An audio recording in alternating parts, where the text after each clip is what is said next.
नमस्कार दोस्तों, स्वागत है आपका एक बार फिर आपके अपने नीरो मैजिक चैनल पर। और इस वीडियो में हम करेंगे आरआरबी एनटीपीसी एग्जाम के मैथ्स के सवाल जो 16 अप्रैल 2016 थर्ड शिफ्ट में पूछे गए। साथियों, ये क्वेश्चन एजिस टॉपिक से आपकी स्क्रीन पर है, जिसमें दिया गया है कि सोनम की एज 8 साल बाद अपने फादर की एज से आधी हो जाएगी। वहीं 8 साल पहले दोनों की एज का रेशियो 1:3 था। तो बताना है कि सोनम के फादर की प्रेजेंट एज यानी अभी की एज कितनी होगी। मेरे प्यारे साथियों, इस तरह के सवालों का मैंने पहले ही आपको एक जबरदस्त तोड़ दिया हुआ है। चलिए, तो उसी नीरो मैजिक कॉन्सेप्ट से मेरे साथ आप इसे सॉल्व करिएगा। यहां सोनम की फादर से एज आधी यानी 1:2 हो जाती है ठीक 8 साल बाद। अब इसी तरह आप देखिए कि ठीक 8 साल पहले दोनों की एज का रेशियो 1:3 था। बस अब आप अगर सवाल देखें तो हमसे फादर की एज पूछी गई है, यानी आप समझिए ये यहां फादर की एज जो हमारा करेक्ट आंसर होगा उसमें से 8 साल माइनस कर दिए जाए तो वह 3 का मल्टीपल जरूर बन जाएगा। अब आप देखें कि जब हमने यही सारे ऑप्शन से माइनस किया तो यहां हमें 2 ऑप्शंस मिले जो 3 से पूरी तरह भाग हो सकते हैं, एक 48 तो दूसरा 57। यानी हमारा करेक्ट आंसर इन दोनों में से ही कोई एक है। अब उसके लिए वापिस आप क्वेश्चन से ही समझिए कि यहां एक कंडीशन और दी गई थी हमें कि ठीक 8 साल बाद फादर की एज जो भी होगी वह 2 से पूरी तरह भाग हो रही होगी। अब आप अगर ऑप्शंस पर फिर से नजर डालें तो यहां ऑप्शन बी यानी 56 ही ऐसा ऑप्शन है जो 8 जोड़ने पर 2 का ही मल्टीपल होगा, जिससे साफ है कि यही हो जाता है हमारा करेक्ट आंसर।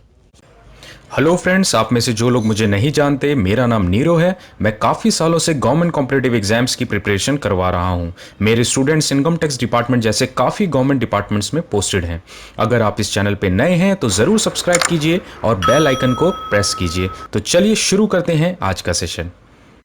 दोस्तों, अब ये क्वेश्चन देखिए आपकी स्क्रीन पर है। यहां पूछा गया है कि 15 से 85 के बीच टोटल कितने नंबर्स ऐसे होंगे जो 7 से पूरी तरह भाग हो सकते हैं, यानी 7 का डिविजिबल होंगे।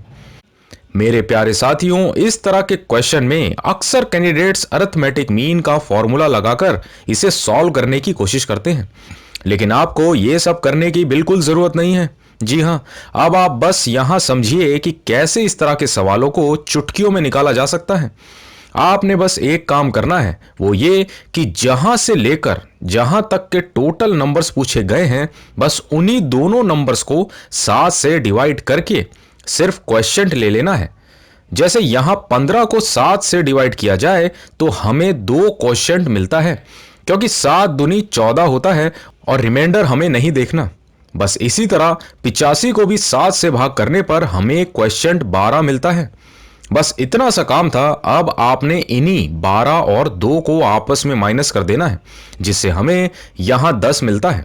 यानी साथियों, टोटल 10 नंबर्स ऐसे होंगे 15 और 85 के बीच जो 7 से पूरी तरह भाग हो रहे होंगे, और यही हुआ हमारा करेक्ट आंसर। मैं उम्मीद करता हूं साथियों आपको जरूर समझ आया होगा। चलिए, अब नेक्स्ट क्वेश्चन देखिए। एवरेज का ये क्वेश्चन आपकी स्क्रीन पर है। यहां हमें 5 कंसेक्यूटिव यानी लगातार इवन नंबर्स का एवरेज 40 दिया गया है, और हमसे उन 5 में से सबसे छोटा नंबर पूछा गया है। मेरे प्यारे साथियों, इस तरह के सवालों को करने के लिए आपको एवरेज के फॉर्मूला की भी कोई जरूरत नहीं होती।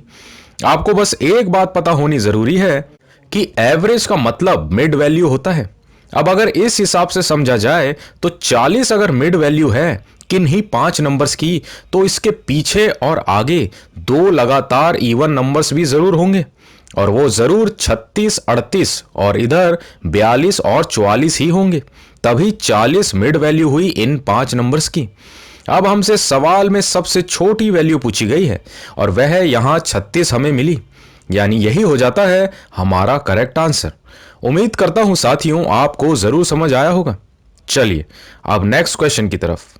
प्रॉफिट एंड लॉस का ये क्वेश्चन आपकी स्क्रीन पर।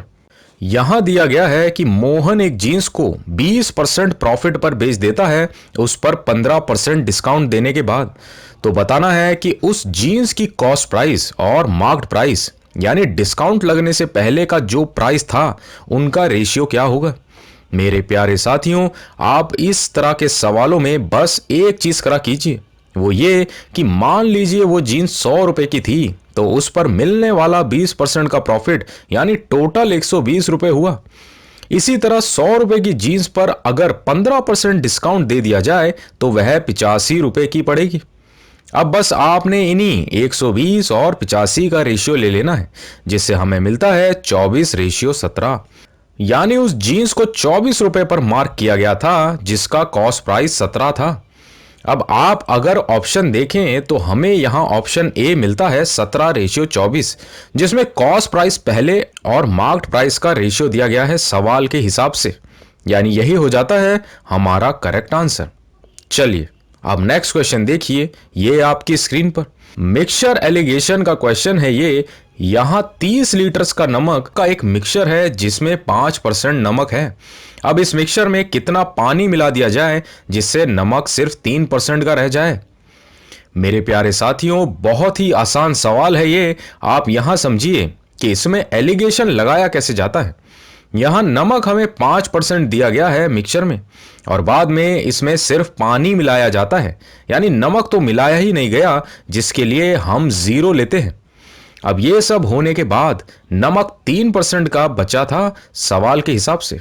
अब बस इतनी सी बात थी, आगे आपको पता ही है कि हम क्रॉस में माइनस कर देते हैं इस तरह, जहां हमें मिलता है 3 और इधर 5 में से 3 माइनस होने पर 2, जिससे साफ है कि 3 यूनिट मिक्सचर में 2 यूनिट पानी मिलाया गया होगा। अब आप अगर क्वेश्चन देखें तो यहां 30 लीटर का मिक्सचर था, मतलब हम अगर दोनों तरफ 0 लगा दें तो हमें यहां पता चलता है कि 30 लीटर में 20 लीटर पानी को मिलाया गया, तभी जाके नमक 3% हुआ और यही 20 लीटर हो जाता है हमारा करेक्ट आंसर। मैं उम्मीद करता हूं साथियों आपको जरूर समझ आया होगा। चलिए साथियों, इस कॉन्सेप्ट पर ही देखिए एक और सवाल जो इसी सेट में पूछा गया था। यह आपकी स्क्रीन पर यहां दिया गया है कि नवीन एक गैस सिलेंडर और स्टोव को 4500 रुपए में खरीदता है और फिर वह गैस सिलेंडर को 25% प्रॉफिट पर और स्टोव को 20% लॉस पर बेच देता है। इसके बाद भी उसे 4% का मुनाफा होता है। तो बताना है कि गैस सिलेंडर कितने रुपए का पड़ा था उसे। मेरे प्यारे साथियों, इस सवाल को भी मैं आपको मिक्सचर एलिगेशन कॉन्सेप्ट से ही करके दिखाऊंगा। यहां आप समझिए और बिल्कुल ध्यान से देखिए कि गैस सिलेंडर पर 25% गेन हुआ, इसी तरह स्टोव पर 20% लॉस यानी -20% लॉस के लिए अब पूरे पर उसे 4% का प्रॉफिट हुआ। बस इतना सा काम था। अब आप क्रॉस में माइनस करेंगे तो यहां हमें मिलता है 24, क्योंकि 4 बड़ा है -20 से। अब इधर 25 में से 4 को माइनस किया तो हमें मिलता है 21। साथियों, अब आपने बस इनका रेशियो ले लेना है, जिससे यहां हमें मिलता है 8:7।